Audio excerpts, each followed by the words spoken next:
अवनी के जेल जाते ही जैसे पूरे गोयंका हाउस की नींव तक हिल गई थी। जिस घर में कभी हंसी की आवाजें गूंजा करती थीं, वहां अब हर कोने में बेचैनी और सन्नाटा पसरा हुआ था। लेकिन इस सन्नाटे के बीच सबसे ज्यादा उथल-पुथल दादी के दिल में चल रही थी। उनके चेहरे पर गुस्सा भी था, दुख भी था और कहीं न कहीं एक गहरी कसक भी थी। जैसे ही अवनी को पुलिस जेल लेकर गई, दादी के मन में एक ही नाम बार-बार घूम रहा था, रूही। उनके मन में ये बात बैठ चुकी थी कि अगर रूही ने सच सामने न लाया होता, तो शायद आज अवनी सलाखों के पीछे न होती। घर के आंगन में बैठे-बैठे दादी की नजर अचानक रूही पर पड़ी, जो चुपचाप एक कोने में खड़ी थी। उसकी आंखों में भी आंसू थे, लेकिन वो खुद को संभालने की कोशिश कर रही थी। तभी दादी के भीतर का गुस्सा जैसे फूट पड़ा। उन्होंने रूही को घूरते हुए कहा कि ये सब उसी की वजह से हुआ है। अगर वो चुप रहती, अगर वो परिवार की इज्जत का ख्याल करती, तो आज ये दिन देखने की नौबत नहीं आती। दादी की आवाज इतनी तेज थी कि घर के बाकी लोग भी वहीं इकट्ठा हो गए। उसी समय सोनी भी वहां आ गई। उसकी आंखें रो रो कर लाल हो चुकी थीं। अपनी बेटी अवनी के जेल जाने का दर्द उसके चेहरे पर साफ दिखाई दे रहा था। उसने दादी की बातों का समर्थन करते हुए कहा कि सच यही है कि इस घर में किसी को भी अवनी की तकलीफ का एहसास नहीं है। सब लोग बस अपने अपने रिश्तों और खुशियों में लगे हुए हैं। लेकिन उसकी बेटी का क्या कसूर था? वो भी तो इस घर की बहू थी, इस परिवार का हिस्सा थी। घर का माहौल पल पल भारी होता जा रहा था। कुछ लोग दादी और सोनी की बातों से सहमत थे, तो कुछ लोग ये समझ ही नहीं पा रहे थे कि आखिर असली सच क्या है। रूही वहीं खड़ी सब कुछ सुन रही थी। उसके दिल में तूफान चल रहा था, लेकिन वो कुछ बोल नहीं पा रही थी। उसे लग रहा था कि चाहे वो कुछ भी कहे, इस समय कोई उसकी बात पर विश्वास नहीं करेगा। इसी बीच नाहर वहां आ गया। वो कुछ देर से सबकी बातें सुन रहा था। उसकी आंखों में गुस्सा साफ दिखाई दे रहा था। जैसे ही उसने दादी और सोनी को रूही पर इल्जाम लगाते सुना, वो खुद को रोक नहीं पाया।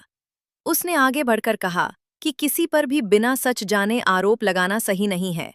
अगर अवनी ने कोई गलती की है, तो उसे उसकी सजा जरूर मिलनी चाहिए, लेकिन इसका मतलब ये नहीं कि किसी निर्दोष को दोषी बना दिया जाए। नाहर की बात सुनकर दादी और ज्यादा भड़क गईं। उन्होंने कहा कि उसे कुछ नहीं पता, वो सिर्फ रूही के पक्ष में खड़ा है, इसलिए उसे सच्चाई दिखाई नहीं दे रही। लेकिन नाहर ने इस बार चुप रहने से साफ इनकार कर दिया। उसने कहा कि अगर सच सामने आ गया है, तो उसे स्वीकार करना ही होगा, चाहे वो कितना भी करवा क्यों ना हो। उधर दूसरी तरफ घर में होली की तैयारियां भी शुरू हो चुकी थीं। कुछ दिन पहले तक पूरे गोयंका परिवार में खुशी का माहौल था, क्योंकि दादी ने भगवान से मन्नत मांगी थी कि अगर उनका पोता नाहर होली से पहले जेल से रिहा होकर घर लौट आएगा, तो वो पूरे परिवार के साथ धूमधाम से होली मनाएंगी। और जब नाहर सच में घर वापस आया, तो सबको लगा कि अब घर में खुशियां लौट आई हैं। आंगन में रंग और गुलाल की थालियां सजाई जा रही थीं। मिठाइयों की खुशबू पूरे घर में फैल रही थी। बच्चे भी होली के रंगों को लेकर बेहद उत्साहित थे। लेकिन किसी को ये अंदाजा नहीं था कि ये होली इस परिवार के लिए सिर्फ रंगों की नहीं, बल्कि रिश्तों की परीक्षा बनकर आने वाली है। जब दादी होली की तैयारियों के बारे में बात कर रही थीं, तभी अचानक सोनी वहां आकर खड़ी हो गई। उसकी आंखों में आंसू थे और आवाज में दर्द। उसने कहा कि आखिर ये कैसी होली है जिसमें उसकी बेटी जेल में बंद है और बाकी लोग यहाँ खुशियां मना रहे हैं।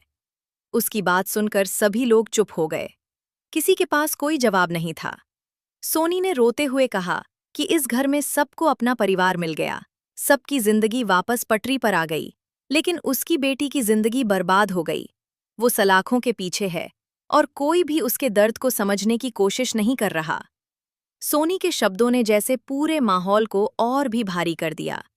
कुछ लोग उसे समझाने की कोशिश कर रहे थे कि जो हुआ वो कानून के हिसाब से हुआ है, लेकिन एक माँ के दिल को ये बातें कैसे समझाई जा सकती थीं? उसके लिए तो उसकी बेटी ही उसकी दुनिया थी। तभी अचानक दादी ने गुस्से में एक ऐसा सच कह दिया जिसने सबको चौंका दिया।